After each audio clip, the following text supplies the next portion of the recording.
নমস্কার, আরএমটেক বাংলা আপনাকে স্বাগত। বাংলার বাড়ি, সবার মনে এখন প্রশ্ন যে বাংলার বাড়ির টাকা পাবো পাবো করে এখনো তো পেলাম না।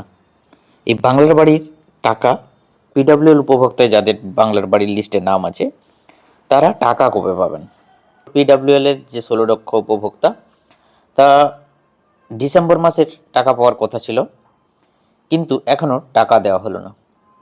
এই পিডব্লিউএল যে উপভোক্তা আছেন, 12 লক্ষ উপভোক্তা অলরেডি আগেই টাকা পেয়ে গেছিলেন, প্রথম কিস্তি এবং দ্বিতীয় কিস্তির টাকা যারা বাড়ি সম্পূর্ণ করেছেন। এই 16 লক্ষ যারা বাকি আছেন পিডব্লিউএল উপভোক্তা, তারা এবার টাকা কবে পাবেন?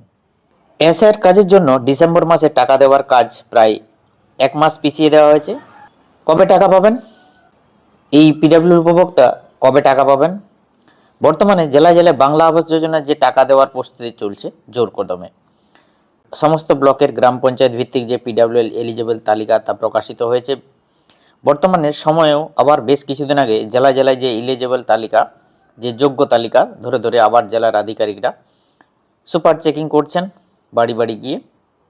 তার মানে আপনার পিডব্লিউএল লিস্টে যোগ্য হিসাবে যদি নাম থেকে থাকেন বাড়ি পাওয়ার তালিকায়, এরপরেও আপনার বাড়ি জেলা স্তরের আধিকারিকরা ক্রমশ ভিজিট করছেন বা সুপার চেকিং করছেন। তার মানে আপনার বাড়ির এলিজেবল তালিকায় নাম আছে, আপনি টাকা পাবেন এমনটা নয়। আপনার বাড়ি যদি কোনো আধিকারিক জেলা থেকে ভিজিট করে থাকেন, তাদের যদি মনে হয় উপভোক্তা বাড়ি পাওয়ার যোগ্য নয়, তাহলে এলিজেবল তালিকায় নাম থাকলেও আপনি যদি ইউডিআইনও কমপ্লিট করে রাখেন, অর্থাৎ বায়োমেট্রিকও যদি ভেরিফাই করে থাকেন, তারপরেও আপনার নাম বাদ পড়তে পারে। বর্তমানে এরকম বাদ পড়ার ঘটনা ঘটেছে জেলায় জেলায় বেশ কিছু। কারণ সরকার চাইছে যারা বাড়ি পাবেন তারা যেন প্রকৃত উপভোক্তা হয়, অন্য অযোগ্য যেন বাড়ির টাকা না পায়, তা নিশ্চিত করার জন্য বারবার জেলা আধিকারিক, ব্লক আধিকারিক এই টাকা ছাড়ার আগে গিয়ে বারবার সুপার চেকিং করছেন, যাতে প্রকৃত উপভোক্তাই এই বাড়ির টাকা পান। যারা অযোগ্য তারা যাতে এই তালিকায় না থাকে, তাদের নাম যাতে এই তালিকায় না থাকে। একটাই কারণ, প্রকৃত উপভোক্তা আসলে টাকা পাক, সরকার এমনটাই চাইছে।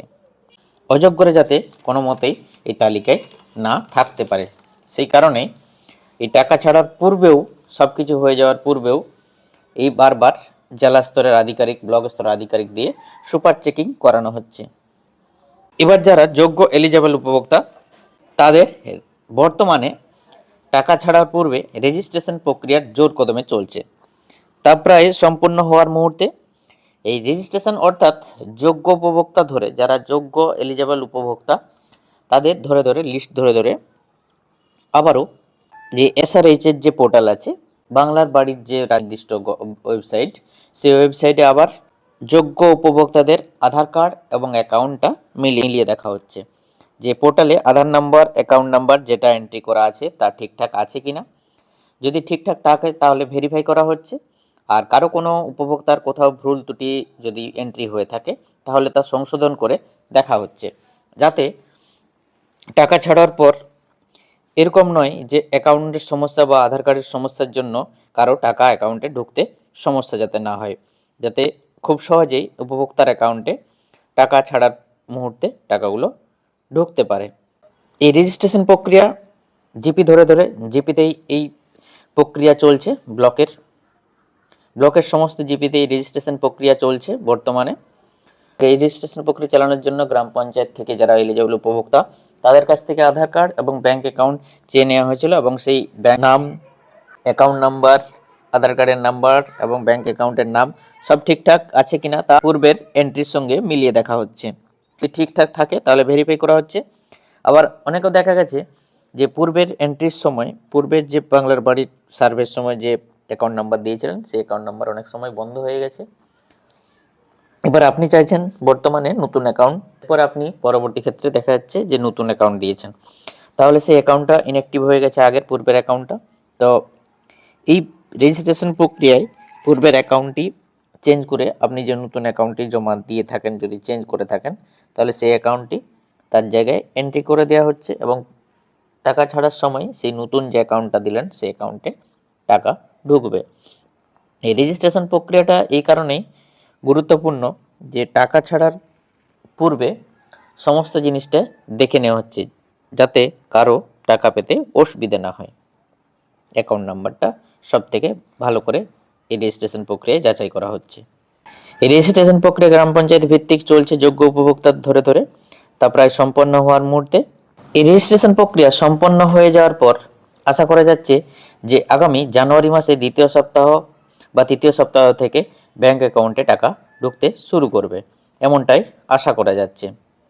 ফলে যারা যোগ্য এলিজেবল পিডব্লিউএল উপভোক্তা আছেন তারা জানুয়ারি মাসের মাঝামাঝি থেকে ব্যাংক অ্যাকাউন্টে টাকা পেতে শুরু করবে। এই হলো যারা পিডব্লিউএল অর্থাৎ পার্মানেন্ট ওয়েটিং লিস্টের বাংলার আবাস যোজনার যোগ্য উপভোক্তা হিসাবে নাম আছে, তারা টাকা কবে পাবেন তার আপডেট। এবার আসি, অনেকের প্রশ্ন ছিল যে এবারে সিএম গ্রিভেন্সে ফোন করেছিলাম বাড়ি পাওয়ার জন্য, সিএম গ্রিভেন্সে ফোন বা সরাসরি মুখ্যমন্ত্রীতে ফোন করেছিলাম বাড়ি পাওয়ার জন্য, তাহলে বাড়ি পাবো কি না।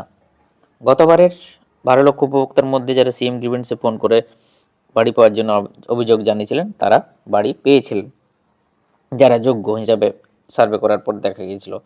তো বেশ কিছুদিন পূর্বে রাজ্য সরকার ঘোষণা করেছেন যে আরও 50,000 উপভোক্তা এর আওতায় আসবেন, অর্থাৎ যারা সরাসরি মুখ্যমন্ত্রীকে ফোন করেছিলেন বা ফ্লাড বা বন্যা বা প্রাকৃতিক দুর্যোগ কারণে কারো ঘর বাড়ি নষ্ট হয়ে গেছে, তারাও কিন্তু এর আওতায় আসবেন। এই 50,000 যারা নতুন উপভোক্তা বাড়ি পাবেন, অর্থাৎ সিএম গ্রিভেন্স হেল্পলাইনে ফোন করে বাড়ির জন্য আবেদন করেছেন তারাও বাড়ি পাবেন। যদি যোগ্য উপভোক্তা হয়ে থাকেন, এই সিএম গ্রিভেন্স ধরে বা সরাসরি মুখ্যমন্ত্রী ধরে যে ফোনে যারা হেল্পলাইনে ফোন করে বাড়ির জন্য আবেদন করেছেন, তা জেলা ভিত্তিক ব্লক ভিত্তিক তা জেলা এবং ব্লক থেকে তা সার্ভে করা হবে, এবং সার্ভে করার পর যদি দেখা যায় যে প্রকৃত উপভোক্তা বাড়ি পাওয়ার যোগ্য, তাহলেই বাড়ি পাবেন। এই হলো বাংলা আবাস যোজনা যাদের পিডব্লিউএল লিস্টে নাম আছে টাকা কবে পাবেন তার লেটেস্ট আপডেট। ভিডিওটি ভালো লাগলে একটা লাইক করে দেবেন, আর চ্যানেলে প্রথম হয়ে থাকলে চ্যানেলটি সাবস্ক্রাইব করে দেবেন। Thank you so much.